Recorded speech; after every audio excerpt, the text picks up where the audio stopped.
So on June 22nd, 2025, got to ride with Trooper Anthony Dorado. Um, this day was pretty interesting. Picked me up at my house.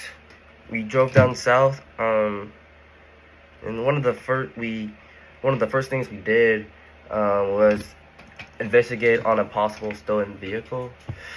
It was this Hispanic group of people in this car. They had just bought the car, and apparently it came back stolen. Turns out they didn't steal the car, but like they believe that the dealer that they bought it from was selling off stolen cars. So we had to tow the car anyway, and drop these people off at a hotel or at their hotel.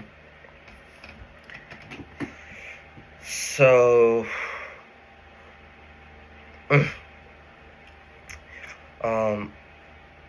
and it was we were out there on that stolen car for a grip, and Trooper Anthony has tattoos below the elbow. So this dude was in long sleeves in the middle of June. So bro was just sweating his butt off.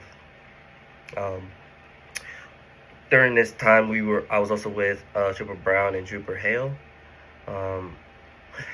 After that, we decided to go get some food. And on the radio, we heard like, oh wait, I'm skipping multiple things. Hold up, backtrack. Also made us out for somebody speeding, and he was saying like, oh, I'm just trying to go see the NBA Finals, try to see Game 7. It's a reasonable crash. It's a reasonable reason to speed. I'm not gonna lie. It's Indiana, so I get it.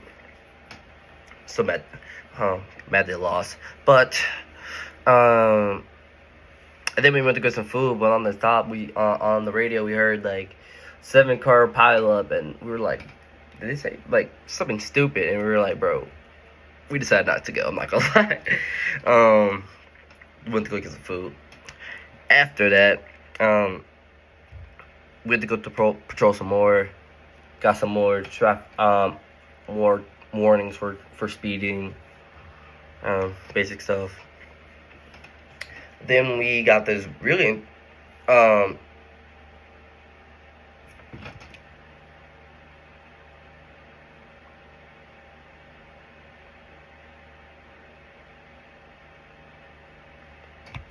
okay, yeah. Also remember, a lot happened this day.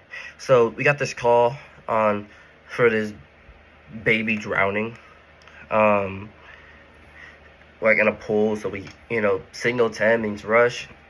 Our butt all the way over there. When we got there, they were just pulling the baby away to the hospital and the mother. We had to go help out. This is the county's call, and they were on a minimum staff. So we decided to help them out a little bit, went to the hospital and just stayed there, hopefully to get a statement from a guardian because the mother was a minor.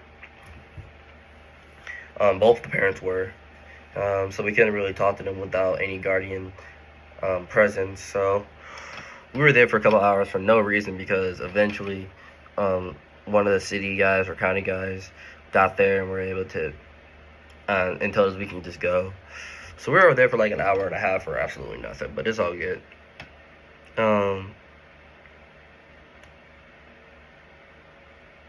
But yeah, like the reason we didn't is because she wasn't in any like criminal trouble. But if we were to ask something and it became criminal, then things may have not been found. Things might have been found inadmissible in court. So that's why we didn't talk to him. But yeah, we were there for 2 hours. And then deputy sheriff showed us, so we left. Still a lot of things happen.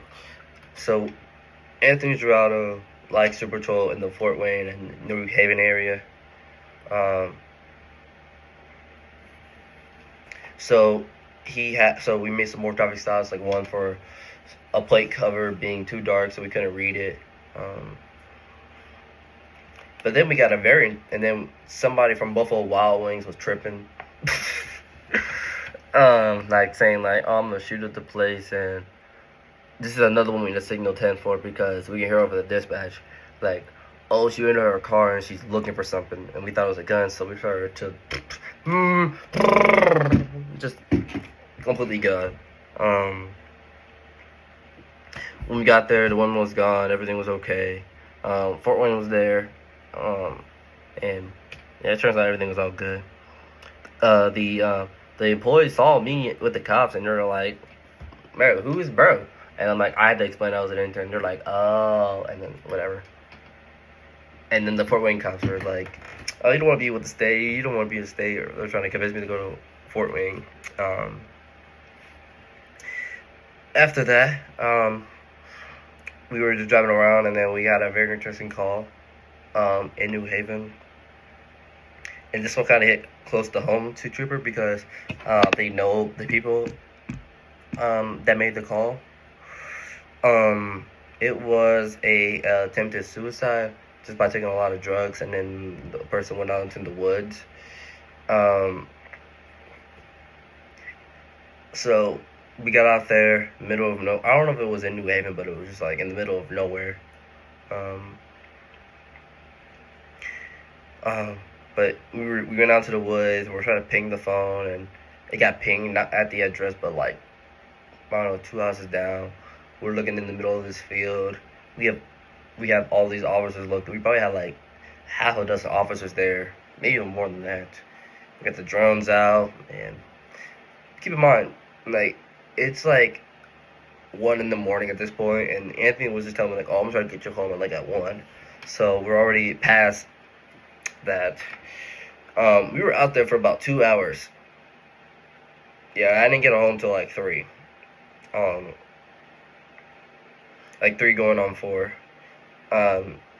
We didn't end up finding the person, and then as soon as we all leave, like a family member finds him like 5 minutes literally after we left, and we're just like on the we were just like, what the heck, on the like to each other in the car.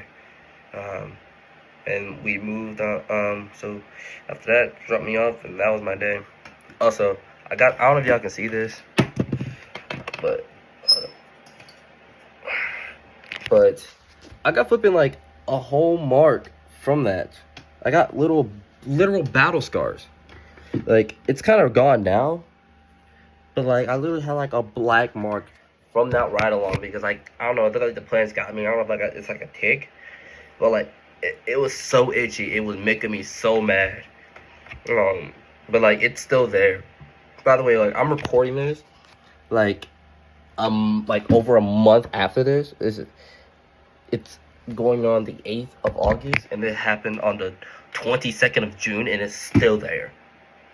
I'm still mad about that. But that was my day.